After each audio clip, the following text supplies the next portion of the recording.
کہ یسایہ نبی کے دور سے بہت ہی سالوں بعد آیا تھا۔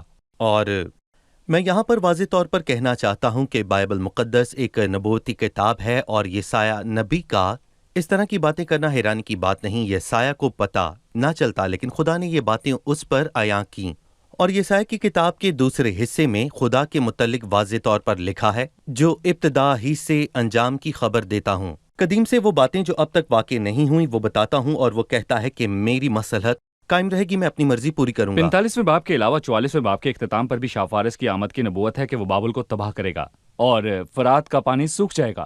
وہ بابل کے شہر کی فصیلوں کے نیچے سے داخل ہوگا۔ یہ سچائی ان کے لیے ہے جو نبوت کو رد کرتے ہیں۔ آپ نے دو بڑے حصوں کا ذکر کیا، ایک تھا 39واں باب اور 40ویں سے 66ویں باب تک۔ کیا اس کتاب کی مزید تقسیم موجود ہے؟ ہم اس کو 3 حصوں میں تقسیم کر سکتے ہیں، اور میں کہوں گا کہ ایک تا 35 باب بڑا حصہ ہے، اور پھر درمیان کا حصہ جو نبوتی نہیں بلکہ تاریخی ہے، اور پھر 36 تا 39 تاریخی ابواب ہیں، اور پھر دوسرا حصہ یعنی 40 تا 66واں باب۔ اور میں کہوں گا کہ اس میں تسلی بہت ہی واضح ہے۔ اس میں یہودا کے خادم کی بات ہوئی، یعنی مسیح جس نے خادم کی صورت اختیار کی۔ پہلا حصہ 1 تا 35 باب، اور میں کہوں گا کہ اس کے مزید حصے ہیں، اور دوسرا حصہ 40 تا 66 باب کے آگے 3 حصوں میں تقسیم شدہ ہے۔ 3 حصے اور درمیان میں 4 تاریخی ابواب جمع ہو کر 7 بنتے ہیں۔ بائبل مقدس 7 کی کتاب ہے، اور حبقوق کے 3 باب میں یہ لکھا ہے کہ تیر کمان غلاف سے نکالی گئی اس کے کلام کے 7 تیر ہیں، اور کلام 7 میں تقسیم شدہ ہے۔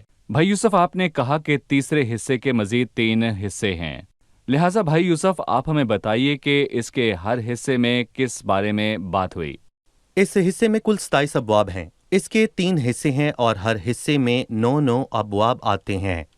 اور 40 تا 48ویں باب کے آخری حصے میں لکھا ہے کہ خداوند فرماتا ہے کہ شریروں کے لیے سلامتی نہیں، اور 49 تا 57 باب یہ دراصل 9 ابواب ہیں، اور یہ حصہ اسی جملے پر ختم ہوا، اور پھر آخری حصہ آتا ہے۔ پہلے حصے میں بابل کی اسیری اور اس سے لوٹ کر واپس آنے کی بات ہوئی ہے، اور میں کہوں گا کہ نہ اس میں صرف لوٹ کر آنے کی بات ہوئی ہے بلکہ اس میں تسلی بھی ہے، اور پھر شاہ فارس خورس کی فتح کا ذکر بھی اسی میں ملتا ہے، اور آخری حصہ مسیح کے بارے میں بات کرتا ہے۔